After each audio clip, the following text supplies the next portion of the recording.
ಅಯ್ಯಪ್ಪ ಸ್ವಾಮಿ ಭಕ್ತರಲ್ಲಿ ಸಂಭ್ರಮ ಮನೆ ಮಾಡಿದೆ. ಮಕರ ಜ್ಯೋತಿ ವೀಕ್ಷಣೆಗೆ ಕ್ಷಣಗಣನೆ ಪ್ರಾರಂಭವಾಗಿದೆ. ಮಣಿಕಂಠನ ದರ್ಶನಕ್ಕೆ ಭಕ್ತ ಸಾಗರವೇ ಹರಿದು ಬಂದಿದ್ದು ಶಬರಿಮಲೆ ತುಂಬಿ ತುಳುಕುತ್ತಿದೆ.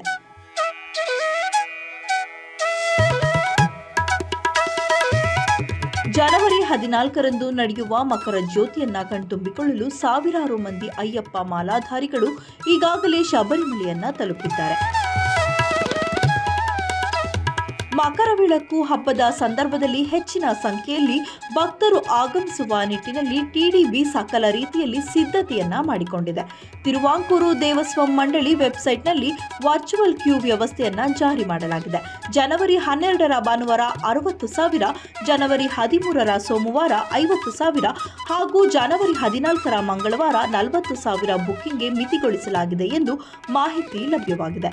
ಸಂಜೆಯ ದೀಪಾರಾಧನೆಯಾಗುತ್ತಿದ್ದಂತೆ ಪೊನ್ನಂಬಲ ಮೇಡುವಿನಲ್ಲಿ ಮಕರ ಬೆಳಕು ದರ್ಶನವಾಗುತ್ತದೆ. ಅದಕ್ಕೂ ಮುನ್ನ ಪಂದಳಂ ಅರಮನೆಯಿಂದ ವಿಶೇಷವಾಗಿ ತರಲಾದ ಆಭರಣದಿಂದ ಅಯ್ಯಪ್ಪನನ್ನ ಅಲಂಕರಿಸಲಾಗುತ್ತದೆ. ಸಂಜೆ ಪೂಜೆಯ ಮೊದಲು ಹದ್ದು ಸಾಮಾನ್ಯವಾಗಿ ದೇವಾಲಯದ ಮೇಲೆ ಹಾರುವುದನ್ನು ಕಾಣಬಹುದು. ಇದಾದ ನಂತರ ಮಕರ ಜ್ಯೋತಿ ಎಂದು ಕರೆಯಲ್ಪಡುವ ಮಕರ ನಕ್ಷತ್ರವು ಆಕಾಶದಲ್ಲಿ ಗೋಚರಿಸುತ್ತದೆ. ಆಗ ದೂರದ ಪೊನ್ನಂಬಲ ಮೇಡು ಬೆಟ್ಟದಿಂದ 3 ಬಾರಿ ಮಕರ ಬೆಳಕು ಕಾಣಿಸುತ್ತದೆ. ಈ ದೃಶ್ಯವನ್ನ ಕಣ್ತುಂಬಿಕೊಳ್ಳಲು ಸಾವಿರಾರು ಭಕ್ತರು ಕಾತರರಾಗಿದ್ದಾರೆ.